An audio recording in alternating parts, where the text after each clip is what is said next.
Hi guys, welcome back to another video, and it's another yucky day here. It's been raining outside, but I've been busy trying to get the farm ready for winter, and just want to show you around the winter setup in the tunnel. This is our nest box system. So we've got a roller belt installed. It's just simply made up of a drum with two pillow bearings on each side.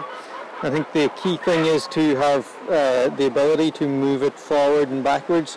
That aids with tensioning the belt, because you want to tension the belt, but also to track the belt, because if this drum is sitting at a slight angle, the belt will start to roll over and back the drum. So having that ability to do that means you can track in, and this is all completely homemade. I bought the pillow bearings, they're like €10 each, and then we just use a simple ratchet spanner to move it along. I have a few things to iron out on this. I need to put this roller bar in underneath. Difficult to see, but you can see how the wood is hitting off the belt. I just need to pop in this roller bar to clear that, and it'll mean the belt will run smoother. This is a two-stage entry, so you come through the main door, you have to go through this door here to get into the hens. So there's no hens in this area. That's our bucket that we use for cleaning out the water. And inside here, all the eggs roll away. Now it's afternoon, so a lot of the eggs. What I was finding, my original plan was not to have these guys here in place, was to just let the eggs all roll down here. But it's about 1.2 meters from the front of the nest box to here. What I was finding is it was very far for the eggs to roll. They were picking up a little bit of momentum. Now I found I've put the boxes in a slope of 10 degrees, and I find that's perfect. If you go any shallower, the eggs will not roll. If you go any steeper, they'll roll too fast. So there's a couple of ways I could have solved this problem. I just put in these here guys, and I come and collect the eggs 3 times a day. And my plan is to connect these up to the roof up here, and I'll put a little actuator, and I'll put a switch here, and when I flick the switch, it'll just lift these up. The eggs can roll away, and I can collect them. And I think that's what I'm going to do there to fix that problem. So I'm like 85% of the way there. I just got to iron out these things, put a little bit of a bench top on here, and then I can sit here and collect my eggs and nobody's annoying me. And typically with my old nest boxes, when I was collecting eggs, every hen in the tunnel had to come up and give me their opinion. So it's nice to be able to do it without getting that. Then this is our control panel. I just took it straight out of the egg mobile. So that's our lights. On and off. There also, I put them on a timer, our door and our nest boxes. If I flick our nest boxes, we'll go inside and look at them. So for the door, made this self-closing, so it's just angled so that it closes always on its own. It's very handy, so that when you walk in with feed, you don't have to worry about closing the door behind you. Inside, I suppose we'll start off with the protecting the polytunnel.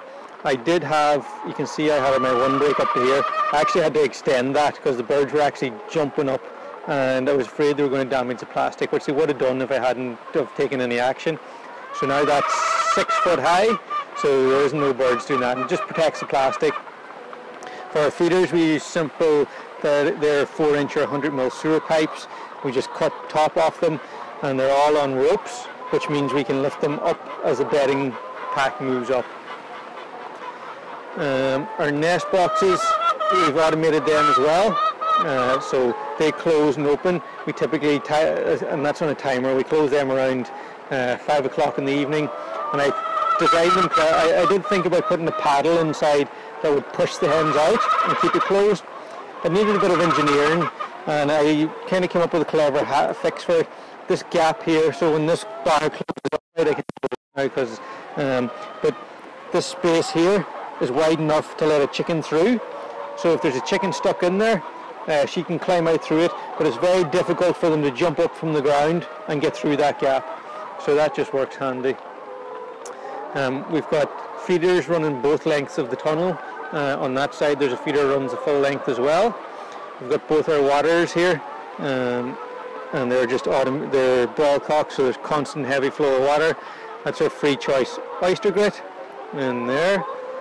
And on this side we've got our other drum, and same setup again, completely adjustable on both sides. so that we can tension it anyway. Now, one change I did make to the nest boxes was I put in these little partitions. I don't think they were in the original video, I put them in after, and that's because if I didn't have them, the birds would all keep going until they got to a corner. And I also put on these things to make it a little bit darker. Do they make a difference? I don't really know. You can see this one came off and the same amount of hens lay in there, so I think that's neither here nor there, to be honest. For our roosts, a lot of the hens are inside because it's raining heavily at the moment. Make your roost strong is my advice, and brace them. So you can see I've braced it here, I've braced it here, and it's also braced back with ropes.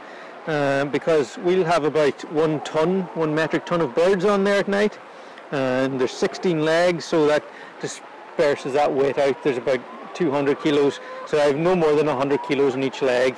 There's 200 kilos in timber there, I would reckon. If I shoot through here with getting pooped on, you can see this is the automated door system. So again, it's just an actuator, and that wire runs all the way back to our control box, and this just closes the door tight at night. And very simple setup, but it's extremely comfortable for the birds. Moving the birds in, I was really happy with how that went. So we moved the birds in at night. Typically I would park the eggmobile outside the door, either the front or the back, and feed the birds inside, then close them in. But the birds know that they came from outside, and at night they would all either pile up, whatever direction I took them in, they would all try to get back out there, and they would pile up, which is difficult then to manage that because they can suffocate each other very easily. And I've known other poultry producers to see the same. So what we've done is we went out at night, took the birds from the eggmobile and took them in here and put them in the roost. There's a lot more work, but it was really successful.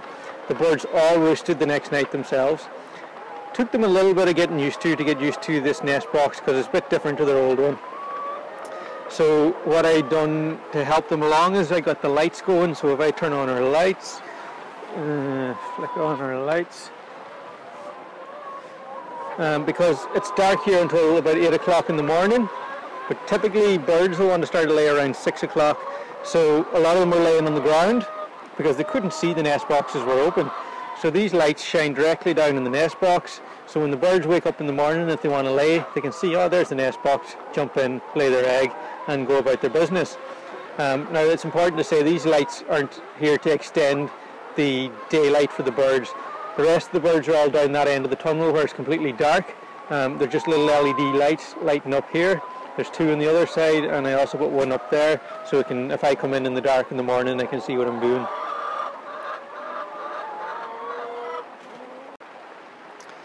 Some other little teething problems I was having, but they were pretty easy to rectify, and it was more of a structural problem. I hadn't put enough braces in here. You can see where I've run a strap off to the roof up there. That was because these boards were sagging a little and the eggs weren't able to roll underneath, so by simply just lifting it up there a little, I've rectified that problem.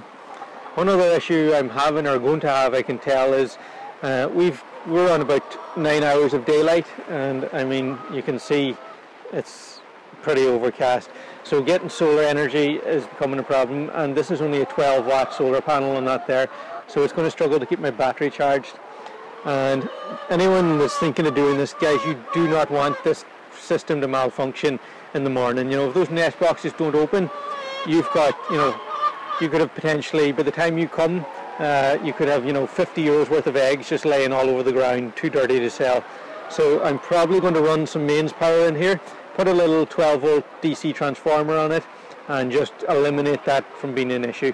I could go and, like, if I wanted to, I could take the solar panel off my eggmobile. That's 120 watt, and I've 2 of them. I could put them in connect them together, and I could probably get by, but I just don't want to take the chance, particularly when we get into winter. We'll go down to about 6 hours of daylight, and if it's, you know, overcast or wet weather for multiple days on end, you could have an issue. Like I'm sitting on, it's 12.6 there now.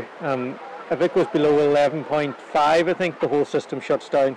So just be mindful of that, guys. Definitely have a good power supply, so I'm probably going to change that over. I'm just waiting on some cable to get delivered so I can run some power out here and then just use a simple little transformer. So we got the birds in the tunnel, and now we're on nitrogen management basically. So we've put in loads of big wood chips, which have a carbon nitrogen ratio of about 1 to 250-ish. And my birds here, a rough estimate, we're putting out about 70 kilos of poultry manure per day, and that's a 7-to-1 carbon to nitrogen ratio. And we want to compost this bedding, so we want to aim for about a 30-to-1, maybe 40-to-1 wouldn't be the end of the world. So my calculations, I top up here with, this is, we get sawdust from a sawmill close by. We get that, we swap them eggs and stuff. My dad's friends with the guys there. So I'm typically putting in sawdust, dry sawdust like this. You're talking 500-to-1, so that's going to really lock down the nitrogen. And it needs to be dry. If it's wet, then the cells are already full up with water, and there's nowhere, and they can't really take any more capacity, so it needs to be fairly dry. I'm putting in about 3 cubic meters a week of this. That's kind of generally, by my calculations. You have to eyeball it a bit because you don't know the moisture level of the wood shavings. Also, I'm kind of eyeballing or estimating the manure load. So the best way to work it out is smell. If you can smell ammonia, if you can smell chicken manure, you need to add more carbon. And I've hit the ballpark here. I add about between 2 and 3 cubic meters per week, is keeping me on the sweet spot. I don't want too much carbon in it because then it'll be very difficult to break down in the springtime and make compost of it. So I'm trying to keep on that sweet spot and hit about 30-to-1. And we're getting a lot in now. We've got, it's not as heavy as it was there literally 30 seconds ago, but we've got a massive rain warning for the next 24 hours. And that's why people think they're going to keep poultry outside here in Ireland for the winter. You need hundreds of acres because the land is just going to get so wet, and any number of birds, like once you go into over 500 birds, they are going to just turn that ground into mud. So that's why we have to get in the polytunnel for the winter. And we generally don't like to go out in that kind of rain. You can see now they're all coming into the tunnel, and I'm in here too, so they're coming in to see what's going on. And that's everybody bedded down, nice and clean. Carbon, nitrogen, all bonding together. Now, the reason why I put a bit of effort into maintaining a good carbon nitrogen ratio here is because I don't have a market garden habit like a lot of small scale regenerative farmers, so I want to put this compost back out in the pasture. So the closer I can keep it to 30-to-1 to compost ratio, the less work I'll have to do in the spring when I'm composting this. And my plan is hopefully to get a we'll build it up here during the winter, take it out, put it into one row, compost it in the spring into the summer, and then put it out onto the soil, because I want to get it on the ground when the microbes are most active, when the soil is biologically active, because it's really no point in spreading any sort of fertilizer when the soil is dormant, because the microbes aren't there to make the nitrogen available for the plants. So hopefully I'll do a good enough job. Again, I'm learning all this as I go with the composting. It's all new to me. So if I can get the compost made in the spring summer, I'll spread all this on the pasture and hopefully kickstart a bit more soil microbiology. And hens are happy out. They're getting ready to bed roost soon.